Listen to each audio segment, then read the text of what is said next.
Je pense que c'est le moment de lancer la mode des chemises froissées. Je pense. Même si je suis un précurseur dans le milieu, sachez que je n'ai pas repassé une chemise depuis juin 86. Ça va, c'est bon pour vous ou pas? Et je vais lancer cette mode avec la mode de la montre cassée. J'ai cassé ma montre. Voilà. Est-ce que ma vie est nulle? Non, elle est grandiose et je remercie toutes les personnes qui en font partie d'être présents pour moi. Quoi qu'il en soit, j'espère que vous allez bien, que vous avez passé une bonne journée, une bonne matinée, un bon réveillon, peu importe. Tout ce que j'espère, c'est que vous portiez à merveille. Aujourd'hui, nous allons parler du film Captain America New World Order, logo à l'appui. Et afin d'illustrer mes propos, mes théories sur le film, je vais, bien évidemment, te montrer une photo du tournage du film, puisque le tournage a lieu en ce moment même à Atlanta, sachant que le film sort donc en mai 2024. Donc on est à peu près bon, en tout cas, dans les temps.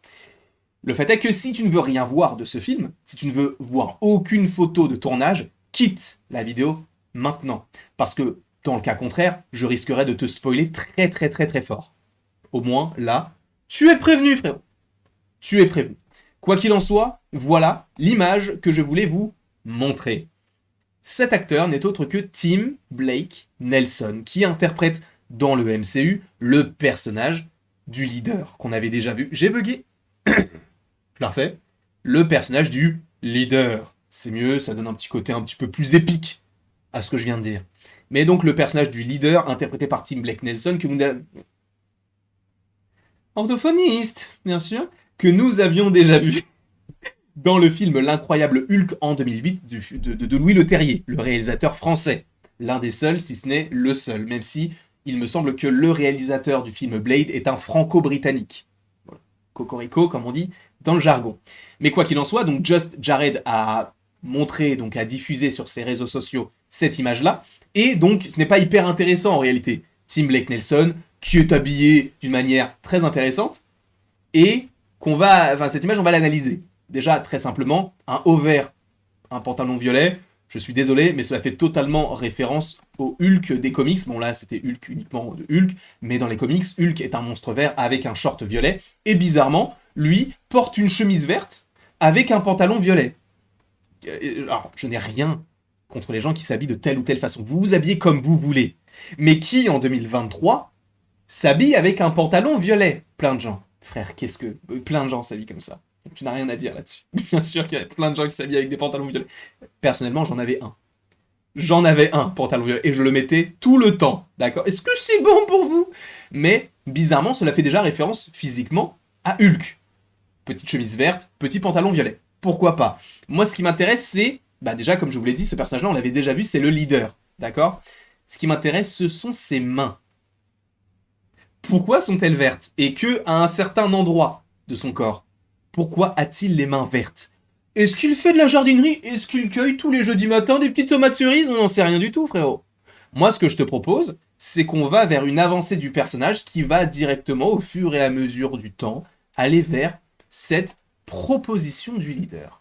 Sachez donc que le leader, dans les comics, est donc un scientifique qui travaille dans un laboratoire qui va malencontreusement être, comment peut-on dire ça, être soumis à une radiation gamma, bizarrement comme Hulk, comme l'Abomination, comme la plupart des personnages qui se sont transformés en Hulk dans le MCU, même dans les comics, même si pour chez Hulk c'est un petit peu différent parce que c'est en fonction, enfin c'est par rapport au sang, etc.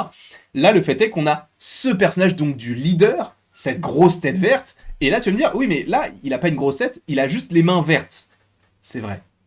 Je pense très clairement que ce n'est pas évidemment le physique final, parce que je vous rappelle que si on veut rester dans la logique de ce qui a été fait en 2008 dans l'incroyable Hulk, il faut revenir à ce physique-là.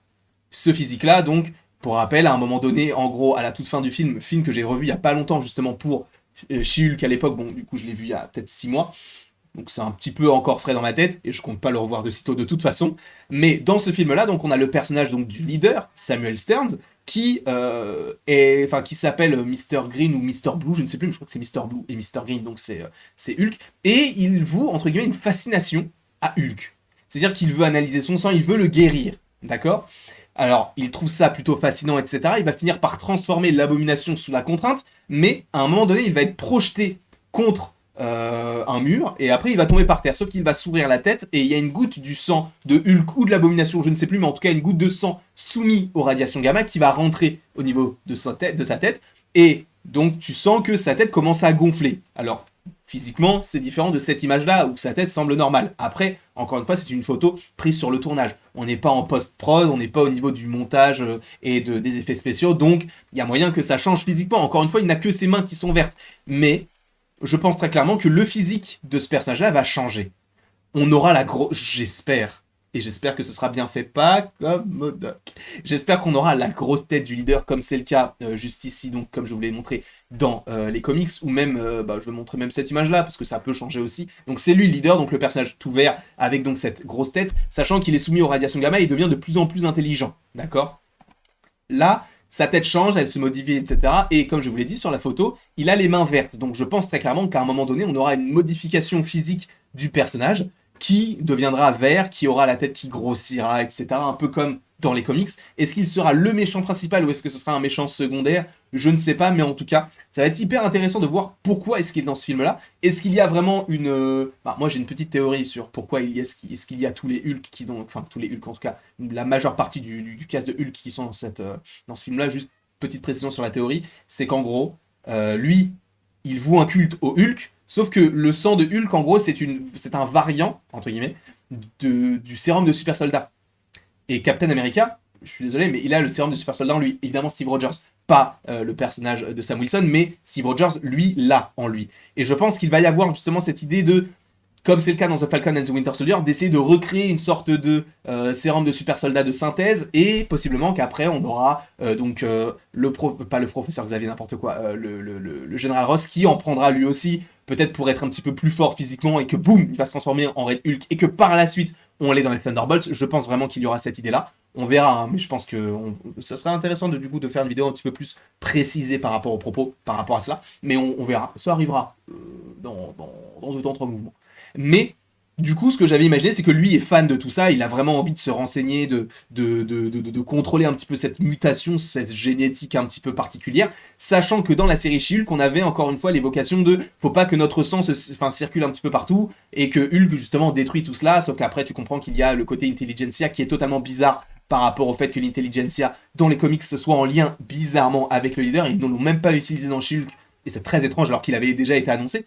Donc je ne comprends pas la volonté de She-Hulk de faire ça, mais bon, enfin, on va pas reparler de la série She-Hulk. Et c'est pour ça, en gros, que je pense très clairement qu'il y aura Hulk dans le film. Parce que tu ne peux pas ramener le leader, qui lui, justement, voue un culte à tout cela, si l'abomination est de son côté, si, par la suite, tu n'as pas de personnage avec ce sérum de super soldat un petit peu modifié par rapport aux radiations gamma. Donc je pense que soit on verra She-Hulk, soit on verra Hulk. Et je pense très clairement qu'on verra Hulk, parce que c'est nécessaire de le revoir, il faut quand même qu'on sache qu'il est toujours présent. J'espère qu'un jour on aura la séparation et qu'on reverra ce Hulk-là, parce que le prof Hulk, je n'en peux plus. Mais je pense qu'on part là-dessus, personnellement. Je pense très clairement que physiquement on aura ce physique pour le leader, on aura la tête verte, la grosse tête, etc. Puisque la grosse tête a été teasée ici, dans l'incroyable Hulk de 2008, et la peau verte est teasée par rapport au fait qu'il ait les mains vertes. Alors peut-être que certains vont dire oui, mais c'est pas fait exprès, c'est peut-être l'angle de la caméra, frérot. Les traits sont vraiment très très distincts par rapport à sa peau, et en plus de ça, ils sont réguliers par rapport aux deux bras. Donc forcément, c'est que ça a été rajouté. Je pense qu'il va finir par se transformer en un personnage très intelligent, etc. Ça aurait pu être intéressant d'avoir l'intelligentsia si on avait eu un bon Modok qui finit par sortir du monde quantique et qu'il s'allie à ce personnage-là, mais je ne pense pas que ça l'arrivera. Je pense que vraiment c'est son dernier film à lui, hein, parce que je le vois pas rester, mais bon, pourquoi pas, hein, en vrai. Donc Tim Blake Nelson en leader vert, avec la grosse tête dans Captain America New World Order par rapport à tout ce qui est teasé, par rapport au tournage, par rapport à donc ce qu'on a eu dans l'incroyable Hulk et par rapport à ce qu'est le personnage dans les comics.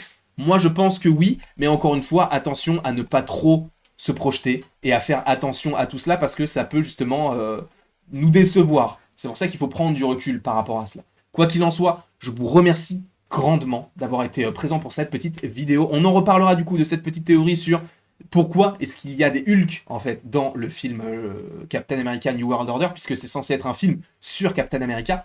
Et sachez que je pense très clairement que Captain America, on le reverra dans les Thunderbolts, mais en antagoniste.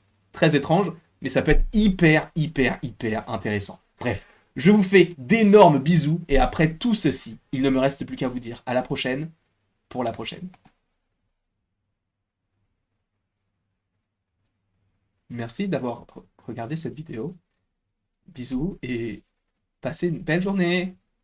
La bise.